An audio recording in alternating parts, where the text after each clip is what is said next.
আমাদের ভক্তি Vedanta charity trust শিল প্রভুপাদ এই চ্যারিটি ট্রাস্ট খুলেছিলেন। তো তার পক্ষ থেকে এইটা সংস্কার করে এই অবস্থা করে দেওয়া হয়েছে। ভক্তবৃন্দরা এসে যাতে বসে একটু হরিকথা শোনান, লীলা শ্রবণ করার সুযোগ পান। আমাদের এই তিন যে প্রভু বৃন্দাবনে গিয়েছিলেন, তিনজনেই নরোত্তম দাস ঠাকুর মহাশয় কার শিষ্য ছিলেন? লোকনাথ গোস্বামী শিষ্য। লোকনাথ গোস্বামী মহাপ্রভুর সহপাঠী ছিলেন।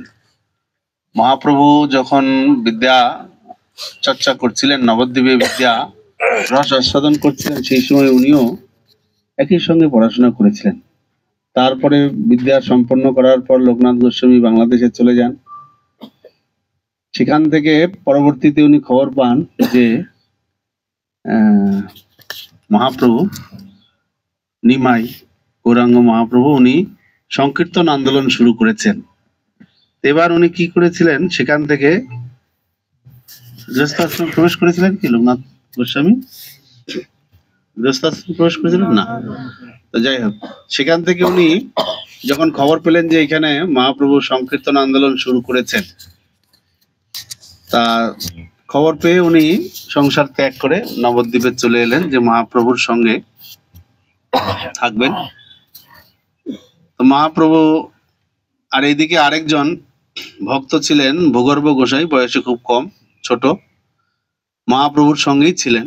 মহাপ্রভুকে প্রায় অনুরোধ করতেন যে প্রভু আমি বৃন্দাবন যাব, বৃন্দাবন যাব, বৃন্দাবনে ভজন করব। অনেকের রুচি অনেক জায়গায় থাকে। তো মহাপ্রভু বারবার ওনাকে নিষেধ করতেন যে না না, তোমার এখন বৃন্দাবন যেতে হবে না। তো এই অবস্থায় যখন লোকনাথ গোস্বামী এসে উপস্থিত হলেন মহাপ্রভুর কাছে, সন্ধ্যার সময় মনে হচ্ছে এসছেন, এসে যখন এসে উপস্থিত হয়েছেন সচিমাতা অঙ্গনে, মহাপ্রভু দেখে বলছেন এই তো তোমার কথাই আমি চিন্তা করছিলাম, এসছো খুব ভালো হয়েছে, কাল সকালে উঠেই বৃন্দাবনে চলে যাও আর তোমার সঙ্গে এই ভূগর্ভ গোসাইকে নিয়ে যাও। তা ওই তো মন খুব খারাপ হয়ে গেল যে প্রভু আমি আপনার সঙ্গে থাকার জন্য এলাম আর আপনি আমাকে পাঠিয়ে দিচ্ছেন যে না না না, তোমাকে বৃন্দাবনেই যেতে হবে। তো পরের দিনেই তল্পা যা ছিল ওনার গুটিয়ে, আমাদের মতো তো আর ট্রলি ব্যাগ ট্যাগ ছিল না, যা ছিল গুটিয়ে সঙ্গে সঙ্গে ভূগর্ভ গোসাইকে নিয়ে বৃন্দাবন। তো বৃন্দাবনে গিয়ে উনি খদির বনে উনি ভজন করতেন। আপনারা ব্রজমন্ডল পরিক্রমা যারা করেছেন, দর্শন করেছেন খদির বন। তো নরোত্তম দাস ঠাকুর উনি যখন বৃন্দাবনে গেলেন শ্রীলজিৎ গোস্বামী প্রভুপাদের কাছে শাস্ত্র অধ্যয়ন করার জন্য, এবং তার সঙ্গে আরো দুজন প্রভু ছিলেন ওনার সহপাঠী, শ্যামানন্দ প্রভু এবং শ্রীনিবাস আচার্য। তো তিনজনেই পরম বান্ধব ছিলেন। গুরুকুলে সেবা যা ছিল, বিভিন্ন জনের বিভিন্ন সেবা, আর শাস্ত্র অধ্যয়ন করতেন, ভজন সাধন করে পরম সুখে জীবন যাপন করছিলেন। তখন গুরু গ্রহণ তো করতে হবে। এখন নরোত্তম দাস ঠাকুর গুরু গ্রহণ করবেন লোকনাথ গোস্বামীকে। তো লোকনাথ গোস্বামী খদির বনে উনি ভজন করছেন। তো লোকনাথ গোস্বামী উনি আবার স্থির করেছেন যে আমি কাউকে শিষ্য রূপে গ্রহণ করব না, কোন শিষ্য আমি গ্রহণ করব না। তা এদিকে ইনিও স্থির করেছেন যে না, আমি গুরু রূপে ওনাকেই গ্রহণ করব। এরকম অনেক ব্যাপার রয়েছে। আমাদের ইস্কনে অনেক গুরুদেব আছেন, ওনারা যেমন ভানু স্বামী, উনি দীক্ষা টিক্ষা দেন না। অনেক ভক্ত ওনার জন্য অপেক্ষা করে আছেন, বিভিন্ন চেন্নাইতে বিশেষ করে, উনি কাউকেই দীক্ষা দেন না, অথচ গুরু উনি অনেক দিন ধরেই গুরু। তো যাই হোক, এই কি করে উনি সে গুরু দীক্ষা নেওয়ার যোগ্যতা অর্জন করলেন? গুরু সেবা, দীক্ষা নিলে তো হবে না, গুরু সেবা করতে হবে। তো উনি গুরু সেবা শুরু করলেন। গুরুদেবের দুরকম সেবা হয়, একটা হচ্ছে বাণী সেবা আর একটা বপু সেবা। তো নরোত্তম দাস ঠাকুর শুরুতে বপু সেবা করা শুরু করলেন। বপু সেবা মানে কি? হ্যাঁ, শরীরের সেবা। বপু মানে শরীর, শারীরিক সেবা। কিভাবে হতে পারে? আর প্রসাদ পরিবেশন করা, জামা কাপড় ধুয়ে দেওয়া, মানে রুম পরিষ্কার করা, আচ্ছা, স্নান করানো। শুধু তাই নয়, শরীর সম্পর্কীয় রান্না করা থেকে শুরু করে সব, মাতাজিরা রান্না করলে সেটা বপু সেবা, প্রভুজিরা রান্না করলে প্রভু সেবা, সব। গুরুদেব যখন উপস্থিত থাকছেন, গুরুদেবের নিকটে যে সেবাগুলো করা হচ্ছে সব বপু সেবা। তো উনি গুরুর শিষ্য রূপে তো ওনাকে স্বীকারই করবেন না, আর গুরু তো সেবা তাহলে পাবেন কোথায়? তো উনি গুরু মনে মনে স্থির করলেন, গুরু চরণাশ্রয় করে নিয়েছেন। গুরু চরণাশ্রয় মানে গুরু সেবা স্টার্ট। গুরু চরণাশ্রয় মানে হচ্ছে শিষ্য গুরুদেবকে আনুষ্ঠানিকভাবে স্বীকার করলেন, যিনি হচ্ছেন আমার গুরুদেব। আর দীক্ষা মানে হচ্ছে গুরুদেব আনুষ্ঠানিকভাবে শিষ্যকে স্বীকার করলেন, ইনি হচ্ছেন আমার শিষ্য। আর দীক্ষা শেষ হবে কখন? দীক্ষা কালে আত্ম শিষ্য ভক্ত করে আত্মসমর্পণ, সেই কালে কৃষ্ণ তারে করে আত্মসম। দীক্ষার সময় কার কাছে আত্মসমর্পণ করতে হবে? গুরুদেবের কাছে। 100 ভাগ যদি আত্মসমর্পণ হয়, কৃষ্ণ তখন 100 ভাগ আপনাকে স্বীকার করবেন, আপনার দীক্ষা কমপ্লিট। আর যদি আপনি মনে করেন 25% আর 75% কৃষ্ণের কাছে আত্মসমর্পণ করলাম আর 25% গুরুদেবের কাছে, তাহলে কৃষ্ণের খাতায় হিসাব থাকবে 25%। আমার কাছে 25% এসেছে, পুরোপুরি আমি এখনো তাকে স্বীকার করিনি। যেদিন গুরুদেবের কাছে 100 ভাগ আত্মসমর্পণ হবে, সেদিন কৃষ্ণ নিজের বলে স্বীকার করে নেবেন সেই ভক্তকে। এবার বলুন, দীক্ষা তো সবার হয়েছে, এবার কৃষ্ণের হয়েছেন কি না? দীক্ষা তাহলে এখনো চলছে, দীক্ষা এখনো শেষ হয়নি। গুরু চরণাশ্রয় থেকে দীক্ষা শুরু হয়, তারও আগে ইসকনে, তারও আগে গুরু আকাঙ্ক্ষী, তারপরে বহুপাদ পদাশ্রয়, গুরু আকাঙ্ক্ষী। এই যে আমাদের ধাপগুলো রয়েছে, যেদিন যতদিন পর্যন্ত না গুরু চরণে আত্মসমর্পণ পূর্ণরূপে হচ্ছে, ততদিন কৃষ্ণ পূর্ণরূপে আমাদেরকে স্বীকার করবেন না। নরোত্তম দাস ঠাকুর গুরুদেব রূপে স্বীকার করেছেন, উনি গুরু চরণাশ্রয় ওনার হয়ে গেছে, মনে মনে গুরু চরণাশ্রয় করে নিয়েছেন, ইনি আমার গুরু। এখন গুরু সেবা উনি শুরু করবেন। গুরুদেব তো কোনো সেবাই দেন না, কি সেবা দেবেন? শিষ্য রূপে না, আমি কাউকে শিষ্য নেব না, সেবা কি দেবেন? কোনো সেবার অধিকার কিছু নাই। এমন অনেক ভক্ত আছে না, প্রতিধরণ কোনো কিছু করতে দেয় না, কোন সেবা করতে দেবে না। শিষ্য হলে যে শিষ্যরা কি করে গুরু সেবা প্রভু সেবা করবে, আমি তাই চিন্তা করি। না, গুরুদেব হলে শিষ্যরা কি করে সেবার অধিকার পাবেন? গুরুদেব মানে হচ্ছেন উনি সেবা বিস্তার করেন। শ্রীবিগ্রহারা ধননিত্য নানা শৃঙ্গার তন্মন্দির মার্জনাদ যুক্তস্য ভক্তাংশ্চ নিজঞ্জতোপি বন্দে গুরু শ্রী চরণারবিন্দম। গুরুদেব সেবা বিস্তার করেন, ভগবানের সেবা বিস্তার করেন গুরুদেব, শিষ্যের মাধ্যমে তার সেবা বিস্তার হতেই থাকে। তিনি কৃষ্ণ সেবা অনন্ত রূপে করতে চান, তাই কৃষ্ণ কৃপা করে তাকে সহায়কারী ভক্ত পাঠান, যাদেরকে উনি শিষ্য রূপে স্বীকার করেন। তো লোকনাথ গোস্বামী বৃন্দাবনে ভজন করছেন, উনি কাউকে শিষ্য গ্রহণ করবেন না, আর উনিও জেদ ধরেছেন যে আমি গুরুদেব উনাকেই নেব। তো এখন বপু সেবা করছেন কিভাবে? যেখানে বাহ্যকৃত করতেন সেই জায়গাটা উনি লুকিয়ে গিয়ে পরিষ্কার করতেন, লুকিয়ে গিয়ে পরিষ্কার। এইটা হচ্ছে ওনার গুরুদেবের সেবা, বপু সেবা। এই ধরনের সেবা করার সুযোগ কার হতে পারে? হ্যাঁ বলুন, সৌভাগ্যবান ভক্ত হয়েছে গুরুদেবের টয়লেট পরিষ্কার করার সুযোগ? টয়লেট পরিষ্কার করার সুযোগ হয়তো অনেকেরই হয়, গুরু মহারাজ অনেক জায়গায় যান, কিন্তু এই যে মলমূত্র বিষ্ঠা পরিষ্কার করার সুযোগ কারো হয়নি। নরোত্তম দাস ঠাকুর রয়েছে। গুরুদেব যদি সজ্জালীলা করেন, তখন হয়তো গুরু সেবক যারা রয়েছেন, বপু সেবা করছেন, তাদের সেই সুযোগ হতে হবে, সবার হবে না। কিছু কিছু সেবা আছে সব শিষ্যের ভাগ্যে হয় না। তো এই ধরনের সেবা উনি লুকিয়ে লুকিয়ে করছেন। লোকনাথ গোস্বামী প্রভু দেখছেন, যারা কে আমার জায়গাটা পরিষ্কার করে, দাঁড়াও আজকে দেখবো। তো একদিন ধরা পড়ে গেলেন।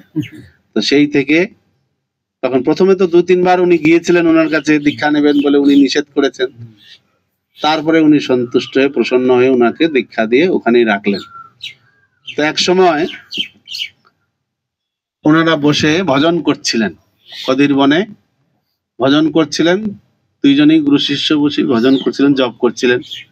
তো একজন ব্রজবাসী কোনো একজন পিপাসার্থ ব্যক্তি এসে বলছেন যে, বাবা একটু জল হবে, পানি মিলেগা, পিনে কা পানি। এখন লোকনাথ গোস্বামীর কাছে চেয়েছেন, উনি তো কোনো দিকে ভ্রুক্ষেপই করেননি, উনার মতো উনি ভজন জপ করেই যাচ্ছেন, হরে কৃষ্ণ কৃষ্ণ কৃষ্ণ কৃষ্ণ হরে হরে, হরে রাম রাম রাম হরে হরে। উনি কোনো ভ্রুক্ষেপ দেননি। এবার এই যে শিষ্য দেখছেন যে ব্রজবাসী গুরুদেবের কাছে জল চাইলেন, গুরুদেব তো ভজন করছেন, তাহলে আমি একটু জল দিই। কি করতেন আপনি হলে, কি করতেন? হ্যাঁ, গুরুদেব জল এনে দেবেন না আপনি দেবেন? হ্যাঁ, তো শিষ্য রূপে তো উনি গিয়ে জল এনে দিয়েছেন। জল পান করে সেই পিপাসার্ত ব্যক্তি চলে গেছেন। তারপরে লোকনাথ গোস্বামী বলছেন, তোমাকে বৃন্দাবনে থাকতে হবে না, তুমি বৃন্দাবনে ভজনের যোগ্য নাও, যাও, তুমি বৃন্দাবন থেকে চলে যাও। এই যে তাড়িয়ে দিলেন। এই যে আমাদের ওই প্রভু বলছিলেন যে ওনারা বিতাড়িত হয়েছেন বৃন্দাবন থেকে, তাই গুরুদেব পার করে দিলেন, না না না, তোমার বৃন্দাবনের ভজন নেই, ভজনের অধিকার নেই। কেন? ব্রজবাসীর সেবা কৃষ্ণ থেকে ব্রজবাসীদের সেবা অধিক গুরুত্বপূর্ণ কিনা বলুন? কৃষ্ণ থেকে কৃষ্ণ ভক্তের সেবা বেশি গুরুত্বপূর্ণ কিনা? তাহলে নরোত্তম দাস ঠাকুর কেন উনি এরকম করলেন? এই লোকনাথ গোস্বামী কেন এরকম বললেন? তাহলে না, হরিনাম এর কাছে, হরিনাম আমরা যখন করব তখন মোবাইল এলেই তো আমরা সঙ্গে সঙ্গে ধরি হরে কৃষ্ণ। তো এই ধরনের কোনো কিছু করা যাবে না, এটাই হচ্ছে বিষয়। হরিনাম যখন করা হচ্ছে তো হরিনামই, কোনো মোবাইল টোবাইল আসলেও না, ধরাই যাবে না, সুইচ অফ, ডিস্টার্ব হয়। তা আমরা তো অনেক বড় ম্যানেজার, মানে যখন মানে রনে বনে জঙ্গলে যেখানেই আমাকে স্মরণ করবে সেখানেই পাবে। লোকনাথের অবতার হয়ে গেছি আমরা। লোকনাথ মানে লোকনাথ বাবার অবতার। এই জন্য মোবাইল সবসময় অন, আমাদের ফোন করতে করতে মোবাইল এসে যাচ্ছে আর সঙ্গে সঙ্গে মোবাইল ধরে নিচ্ছি। লোকনাথ গোস্বামী তিনি এই যে হরিনামের যে কি গুরুত্ব, হরিনাম যখন কেউ করবেন তখন অন্য কোনো কিছুই হরিনামের কাছে শ্রেষ্ঠ নয়, এইটা বোঝাতে গিয়ে উনি এই রকম ভাবে শিক্ষা প্রদান করেছেন নরোত্তম দাস ঠাকুরের মাধ্যমে। আমাদের জন্য এই শিক্ষাটাই উনি দিয়েছেন যে হরিনাম মানে হরিনাম, তখন অন্য কোনো কিছু না। তারপরেও আমাদের বুঝতে হবে যে আমি যে কোনো সেবা ফাঁকি দিয়ে তখন হরিনাম করছি কিনা, সেটাও আবার তখন মন্দিরে প্রেসিডেন্ট আবার আপনাকে রাখবে না, বলে এই সেবা বললেই জপের মালা দেখায়, চলবে না এই সাধক, এই ঠাকুর চলবে না, ঠাকুর অন্য জায়গায় ভজন করো, এই গানে চলবে না, আমাদের মন্দিরে চলবে না। তো যাই হোক, তা নরোত্তম দাস ঠাকুর এইভাবে উনি দীক্ষা গ্রহণ করে তারপরে জীব গোস্বামী পাদের কাছে এলেন। জীব গোস্বামী পাদ আমরা যাব আগামীকাল, জীব গোস্বামী পাদের জন্মস্থান দর্শন করব, উনার লীলা সেইখানেই বলা হবে। তো তারপর যাই হোক, জীব গোস্বামী পাদের নির্দেশে সমস্ত গোস্বামী গ্রন্থগুলি নিয়ে তিন প্রভু বাংলা, বিহার, উড়িষ্যার উদ্দেশ্যে, বিহার তো না, বাংলার উদ্দেশ্যে তারা এলেন। তারপরে এই যে আমার এসে গেছে, এই কথা বললো যে আমি পাঠ দিচ্ছি, হরে কৃষ্ণ। কানাই নার্সলার প্রেসিডেন্ট ফোন করছেন, হরে কৃষ্ণ। তা আমাদের ওখান থেকে যদি লোকনাথ গোস্বামী এনাদেরকে না বার করে দিতেন, বিশেষ করে নরোত্তম দাস ঠাকুরকে, তাহলে কি এই অঞ্চলের লোক উদ্ধার হতো? বলুন। বৃন্দাবনে যদি বসে যদি উনি ভজনই করতেন, ভজনানন্দী হতেন, তাহলে এই যে এত কিছু আমরা আসছি আজকে ভজন সাধন করছি, উনার লীলাস্থলী দর্শন করছি, এগুলো সম্ভব হতো? তো ওইটার মাধ্যমেও বিশেষ কৃপা। বৈষ্ণব যখন কোনো কাউকে অভিশাপ দেন সেটাও কৃপা, আশীর্বাদ দিলেও কৃপা। তা উনাকে বৃন্দাবন থেকে বার করে দিলেন, এটা বড় কষ্টের ব্যাপার।